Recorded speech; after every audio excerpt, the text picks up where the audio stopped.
everybody, this is Jennifer Navarrete, and I'm here at Pinnacle Wellness, and we're going to be talking a little bit about my existing health, maybe? Yes. So I'm here for a health assessment. I filled out a form, and it was a very thorough form. It was actually kind of, I don't think I've ever filled out a form like this before, because some of the questions that you asked were, what were my goals as far as happiness and being healthy, and where did I see myself in 5 years? And I have to say that when I was filling that out, I'm like, a little bit of psychiatry going on here, you know? So I thought that was really cool. And then you also have a page where you talk about, what you can expect here and the realistic expectations that can occur here. And I think that's important because a lot of times we come into a situation and we think that you're going to wave a magic wand or throw some pixie dust on us and we're going to be like, hallelujah, I'm cured, and run out the door. But that, it's something that's an ongoing process. So that, from the time I filled out the form, now I'm in this room, what am I going to do here today? All right, so today we're just going to go over a little bit of your background, kind of just get a little more information about your case history, and then from there we're going to do a couple little tests, check your spine, shoot some x-rays, and then we'll go from there. Okay, perfect. Sounds good? Mm-hmm. All right, so before we get to the main reason for your visit, the health assessment, I always like to get to know the person sitting in front of me. So how about you just take a little more time, tell me a little bit about yourself, tell me what exactly you do, what your typical postures are, your work, working out, like just basically everyday life. Okay, everybody, this is where you're going to get to know more about me than you ever thought you were going to know. I typically get up around 7:30, 8 o'clock in the morning, and then I'm heading to the coffee, heading to the computer, because what I do for a living is online. And so I spend a majority of my work day sitting behind a desk or sitting on a sofa with a laptop on my lap, and it's very sedentary. What I have done in the last 2.5 years is I've made an active effort to be more, to move more. So that comes in the form of cycling, and now I'm doing a little bit of running because I'm training for a triathlon, and I've started kayaking. But even then, I feel like even though I'm increasing my activity, I feel like I'm still mostly sitting most of the time. And I think a lot of us who are in this industry, or most folks who do work on the web, probably I'm not the only one who feels that way. And so that's another reason why I wanted to I'm on this health, fitness, beauty quest, because I want to find that balance. Because when I sit behind the computer and start working, hours can go by, and it feels like nothing. Especially when I'm really deep in a project, I'll look up and like 4 or 5 hours have passed, and it doesn't feel like that has passed at all because I'm so involved in the project. And I realized that what I probably should do is I should probably get up every hour, and if nothing else, just get up and walk around and just move a little bit. But I get so engrossed in it. So I think I really want to find that little kind of sweet spot balance in order for me to be able to still do what I love, but then also still, I want to be long-lived in my life. I want to live. My grandmother lived to be in her 90s. I have a grandmother that's still living. And so in my mind, I'm going to live a long life, but I want that life to be a healthy life. I want to still be running around chasing the great grandkids. Not that I have any grandkids right now, but you get it, right? Well, one thing just that points out to me is, like you said, you're constantly just sitting down. Typically, unfortunately for most of America, that's how it is too. So one simple tip that I've been giving patients is, after about 20 or 30 minutes, your spine actually goes into active degeneration. What? We have no genetic defense against sedentary sitting and sedentary lifestyle. So our bodies were created to move. So one thing you can actually do is just set like a timer, and every 45 to 50 minutes, have the timer go off, just get up, walk around, stretch for about 5-10 minutes, just jump right back in and just get back to work.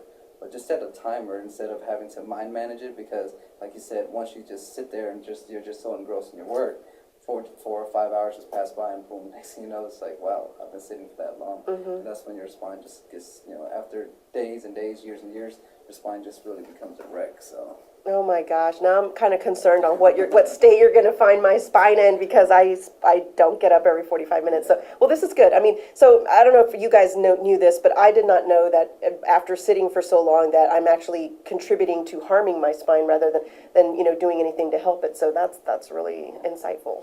Okay, so how long have you been in your profession? I guess I started doing this in 2005. Yeah, when I first started podcasting. And that was a lot of 3 a.m. editing sessions. So once again, you're just spending hours and hours and hours just sitting doing, post-production. How about prior to that?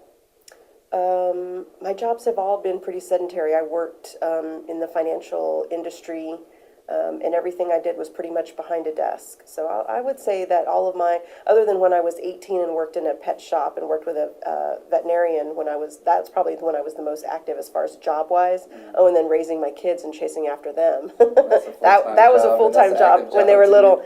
But but as a kind of like as an adult and as a grown-up, I would say that I have spent most of my time behind a desk.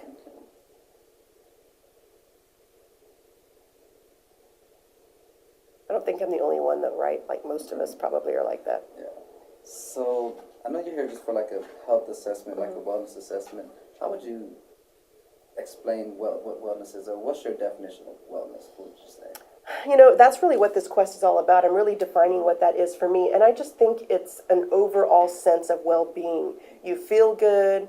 You have a good emotional state, a good spiritual state, a good mental state. I mean, just all of you just has just a good, whatever that is for you. And I think it's different for everyone. You know, my happy state may be someone else's, low state. And, we all have our own levels of what that is. But I think if everyone can find that, and in my case, if I can find what that is, and I'm pretty close, I've got a good sense of who I am. I have a good sense of what I like and what I should be doing and shouldn't be doing. And some of those things I shouldn't be doing, I do them anyway because they're fun.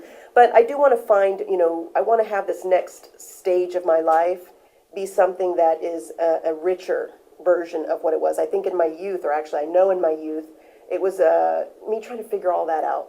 Like, who am I? What am I going to be? What am I going to do? And I felt like those early years were kind of turmoil, just trying to figure all that out. And now I feel like I'm finally a grown-up because I know who I am and I like myself, And I just want to keep moving forward and have a rich next, 50, 60 years, whatever that's going to be for me. Okay, so let me ask you this. Currently, how are you feeling right now? I feel pretty good. I stayed up late, so I was naughty. I should have gone to bed early. So I'm just a wee bit tired. And then I did do a lot of cycling this week because I'm trying to get back into training after a 6-week hiatus. And so I do feel a little of that achiness as far as, increasing the workout load. But it's not a negative thing. It makes me feel strong.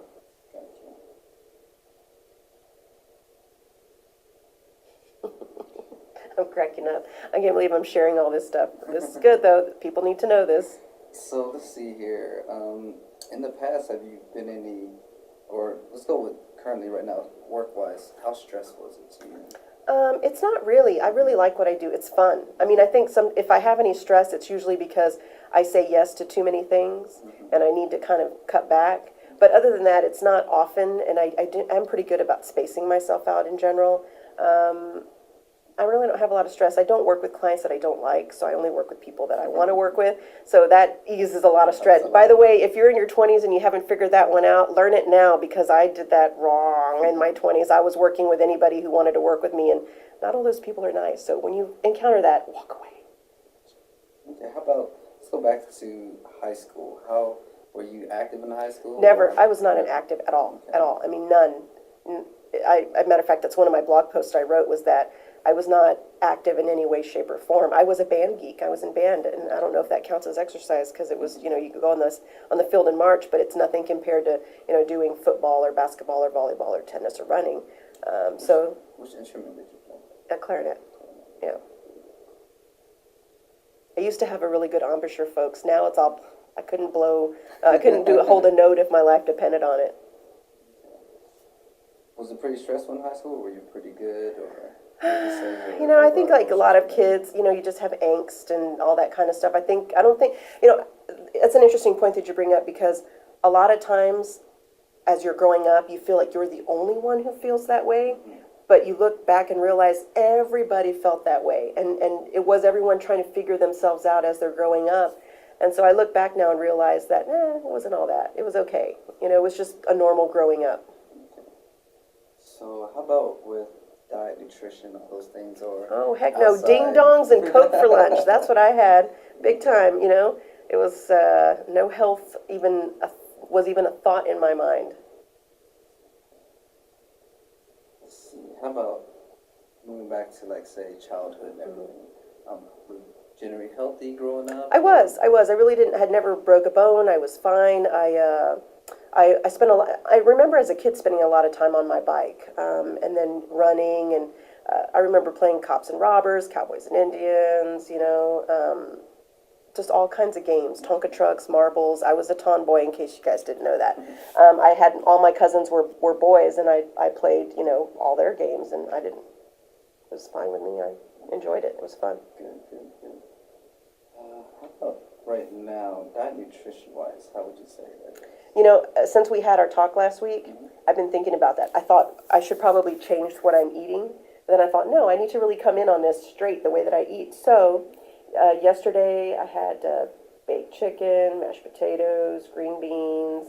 The day before, I think we had pizza this week. I've just been eating the way I normally eat, and I've been thinking about it. I haven't changed what I've eaten, but I have been thinking about it, and I can see where I could cut back in certain areas, and it wouldn't, or I could add, like what you guys talked about, adding a piece of fruit before the taco, or adding a salad. So I'm already calculating in my mind how I'm going to make those adjustments. But I eat very home style. I eat home style, and then I also eat traditional Mexican foods, tacos and that kind of stuff. So I eat pretty good, actually. I don't skimp.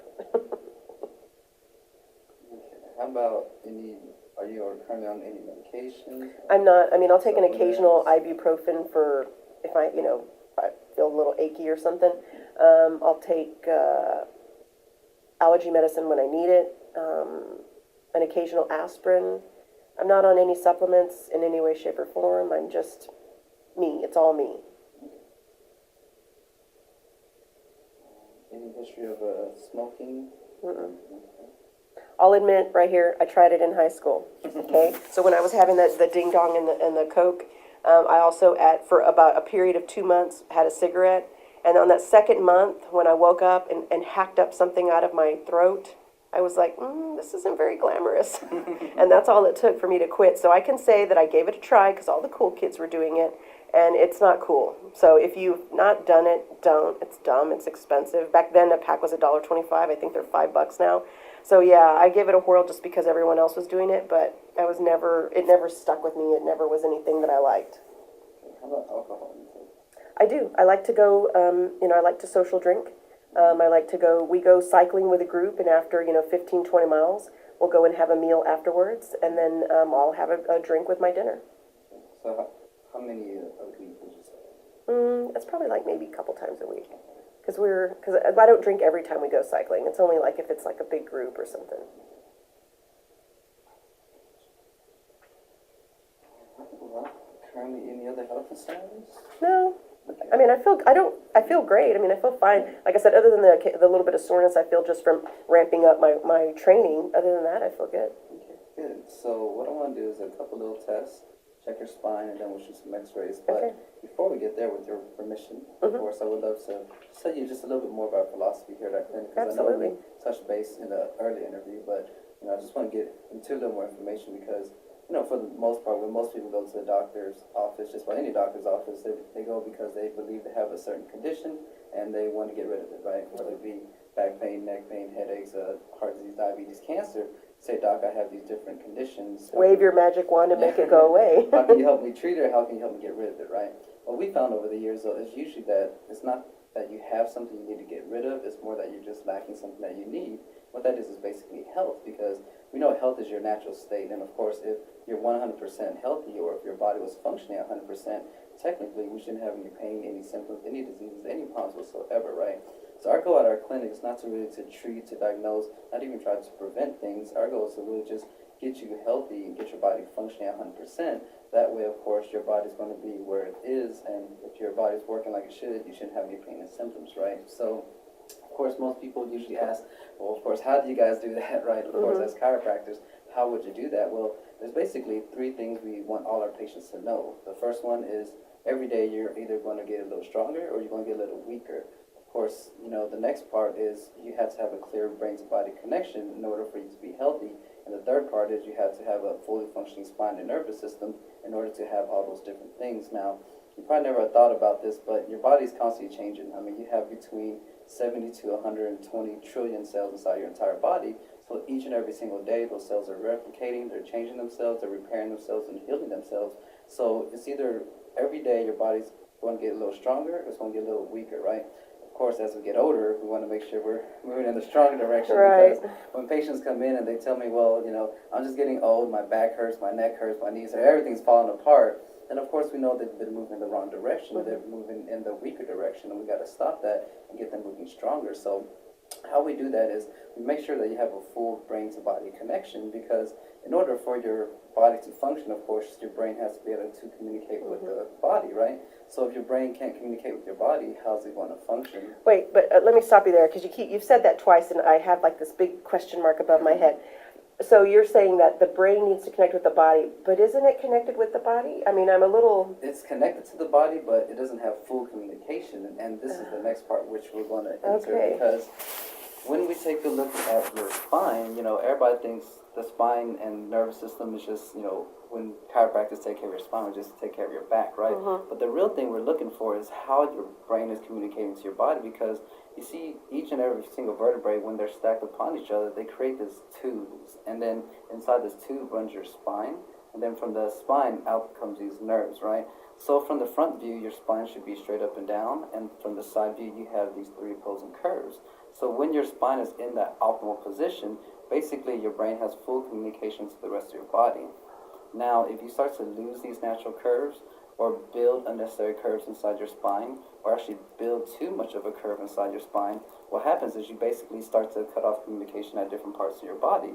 So imagine if a person comes in here with a curve like this, and these nerves go to, say, your stomach. Do you think your stomach's going to function like it should if the nerves are being pinched? Probably not. Probably not, right? On top of that, if there's any individual part of your spine that's not functioning correctly, your whole nervous system gets affected. And when your whole nervous system gets affected, again, your body can't function like it should, because imagine, say, a sports team. If you just have one completely lazy guy running around out there on the field. Did anybody watch football yesterday? Because I saw some lazy guys out there, I'm going to tell you. I'm talking to you, Texans kicker. So, exactly. So what happens when one person doesn't perform? The whole team tends to suffer, right? So the same thing with your spine and your body in general. If there's any individual part that's not functioning correctly, your whole health gets affected, because everything has to work harder. Everything has to compensate for that one area that's lacking. So again, your health starts to slowly goes down. Your body's not functioning like it should. You're going to get weaker every day. So our goal is to really just take a look at your spine, see the position of it, make sure that it's in its optimal position, because if we could optimize how your spine is functioning, we know your brain is going to have full communication to your body. And if your brain has full communication to your body, again, that's when you get stronger each and every single day. And if you're getting strong each and every single day, your body's functioning like it should, you're healthy. Of course, you shouldn't have the pain, you shouldn't have the symptoms, but basically everything's just going to feel a lot better. Your health is just a lot better.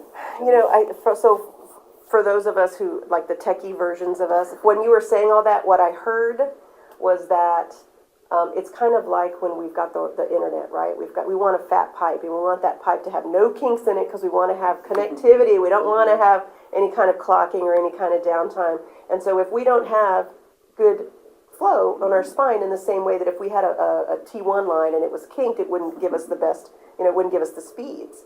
So that's how I understand it. So that's just how I understand it. But that makes a lot of sense to me, and it's not anything I had really considered, that my spine might have a kink in it, which would, cause things to not work. And, so that's good to know. Because a lot of times, most people tend to wait until they get their spine checked, either pain or symptoms, right?